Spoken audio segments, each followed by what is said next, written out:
يا مساء الخير ومساء الفل على كل حبايبي الحلوين، ازيكم يا حبايب قلبي عاملين ايه؟ يا رب تكونوا بخير جميعا، اللهم امين يا رب العالمين. الاول حاجه يا حبايبي احب اقول لكم كل سنه وانتم طيبين بمناسبه شهر رمضان. ربنا يجعله شهر سعيد علينا وعلى الامه الاسلاميه، اللهم امين يا رب العالمين. بصوا يا حبايبي بقى شويه زبادي العسل دول. احنا طبعا بنعمل الزبادي في البيت زي ما انتم شايفينه كده. انا بعمل الزبادي بتاعنا يا حبايبنا من غير مكنه ومن غير فرن ومن غير ميه سخنه. زي ما شايفين كده يا حبايبنا الزبادي بتاعنا طالع زي الفل. يلا بينا يا حبايبنا نقول الزبادي بتاعنا احنا بنعمله ازاي. نسمي كده يا حبيبنا الاول ونصلي على سيدنا محمد وعلى اهله وصحبه اجمعين. بصوا يا حبايبنا ده انا معايا حوالي كيلو وربع من اللبن. لو اللبن بتاعنا يا حبايبنا جايبينه لبن حليب اللي هو اللبن السايب، ده لازم نغليه على البوتاجاز. لازم يتغلي كويس عشان لا قدر الله في بكتيريا او في اي حاجه، نطمن ان اللبن بتاعنا بقى كويس.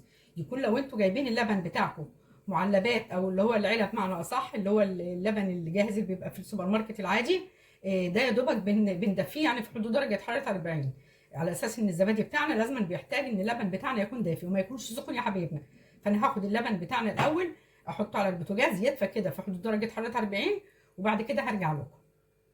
ادي اللبن بتاعنا اهو يا حبايبنا، انا غليته طبعا وسبته لما برد شويه لان كان اللبن بتاعي لبن حليب سايب. خليته زي يعني بمعنى صح تحطوا صابعكم كده ايديكم تستحمل السخونيه بتاعته. بصوا بقى انا هنا معايا علبه زبادي عاديه كده اهو زي ما انتم شايفينها اهي يا حبايبنا. بس طبعا انا مطلعاها بقى شويه ما تكونش علبه الزبادي بتاعتنا ما تكونش ساقعه، تكون بدرجه حراره الغرفه. هنبدا بقى كده الاول افضيها هنا في قلب كوبايه كبيره زي ما انتم شايفين كده يا حبايبنا اهي. هفضيها في قلب كوبايه كبيره. بسم الله الرحمن الرحيم.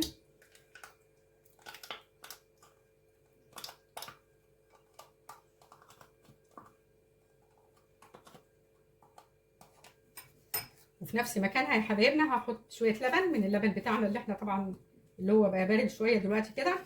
وهنبدا نقلب اللبن بتاعنا في كوبايه الزبادي القديمه عشان احنا نستفيد باي زبادي في قلب العلبه، لان طبعا الزبادي كله ما بينزلش ما بتيجوا تنزلوه في قلب الكوبايه. هقلبه كده وننزل بيه يا حبايبنا على الزبادي بتاعنا.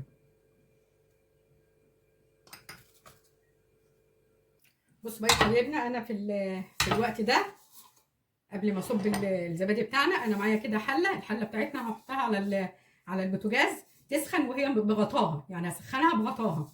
لازم الحله بتاعتنا تكون سخنه وفاضيه زي ما انتم شايفينها كده يا حبايبنا. هنبدا بقى نقلب اللهم صل على النبي. هنقلب الزبادي مع شويه اللبن اللي احنا حطيناهم في قلب العلبه اللي هي بتاعت الزبادي. هنقلبه كويس قوي وهنبدا نضيفه على اللبن بتاعنا. لازم اللبن يا حبايبنا يتقلب كويس في قلب الكوبايه مع الزبادي. احنا مش عايزين فيه حاجات مكلكعه خالص. هبدا بقى كده يا حبايبنا اضيف اللهم صل على النبي خليط اللبن مع الزبادي على اللبن بتاعنا.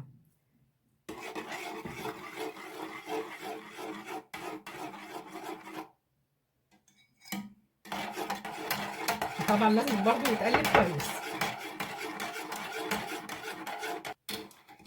بنبدا كده بقى يا حبايبنا ناخد كده من نفس بعد ما قلبنا الزبادي مع اللبن نبدا برضو نحطه في نفس الكوبايه كده اللي هي الكبيره، وتبداوا كده مره او مرتين كده وترجعوه يا حبايبنا في قلب البتاع عشان نطمن ان الزبادي بتاعنا اختلط مع اللبن بمعنى اصح وما بقاش فيه اي كلاكيع خالص. وبرضو بتقلبوه تاني. نبدا بقى كده يا حبايبنا نوزع الزبادي بتاعنا في قلب الكوبايات بتاعتنا مغسوله وما يكونش فيها ميه يا حبايبنا. بسم الله الرحمن الرحيم.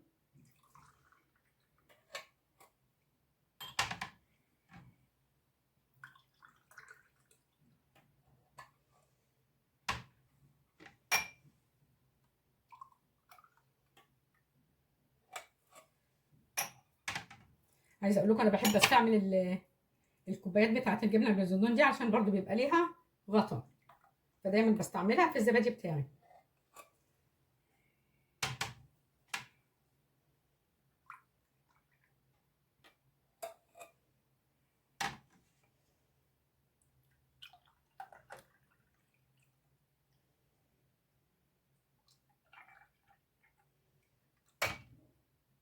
ادي كده يا حبايبنا احنا وزعنا الزبادي في قلب الكوبايات. هنبدا بقى نجيب الحله بتاعتنا اللي احنا مسخنينها ونحط فيها الكوبايات بتاعتنا.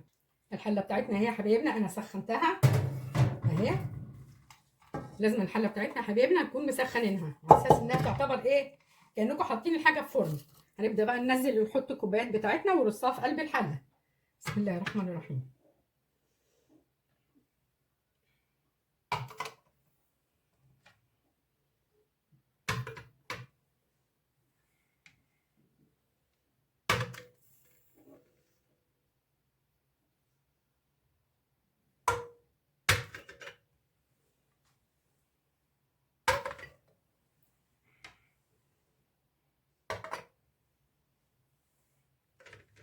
طبعا بتبقوا عاملين حسابكم يا حبايبنا ان الحله تكون على قد الكوبايات اللي انتوا بتحطوا فيها الكوبايات بتاعتكم.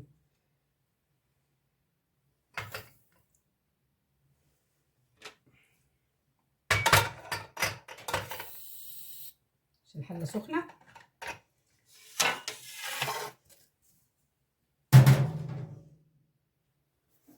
زي ما انتوا كده شايفين يا حبايبنا اهي الكوبايات بتاعتنا اهي رصاها. الحله بتاعتنا ما فيهاش ولا نقطه ميه اهي زي ما انتوا شايفين يا حبايبنا. مش عارفه الكاميرا مبينه ولا لا اهي. الكوبايات بتاعتنا حطيناها بس يا دوبك ان احنا سخنا الحله بس. هنبدا بقى يا حبايبنا عشان الزبادي بتاعنا ما يعملش بخار او يعمل ميه. بنبدا نغطي بحته قماشه كده نضيفه بنكون مشخصين عاملينها مخصوصا للزبادي. ونغطي بقى بالغطا برده كده من فوق اهي زي ما شايفين كده. ميزه القماشه دي اللي احنا بنحطها يا حبايبنا انها هي بتمتص اي بخار بيطلع من الزبادي. هنبدا بقى بعد كده ندخله بقى. اقول لكم هنكمل بقى جوه ونعمل فيه. بصوا يا حبايبي كده انا دخلت هنا الحله حطيتها على السرير. طبعا انا ما حطيتهاش في المطبخ عشان المطبخ بيبقى فيه هواء. فانا عايزه نحط الزبادي بتاعنا في مكان دافي. وبرده في الريسبشن هاوي بمعنى صح. فاضمن مكان ان انا بحطه هنا بحطه في اوضه الاولاد. طبعا عشان اوضه الولاد عندي دفا. حطيت الحله كده وحطيت تحتيها فوطه. والحله زي ما انتم شايفينها متغطيه. الاول خالص يا حبايبنا اي قماشه بيضه كده اهو وبتغطوا بيها الحله بتاعتكم اهي. وبعد كده يا حبايبنا انا معايا بقى الدفايه. الدفايه بصوا زي ما شايفين كده انا مطبقاها 4. انا مطبقه الدفايه بتاعتنا 4 ورقات 4 يعني الدفايه دي تقيله زي البطانيه يا حبايبنا اصلا.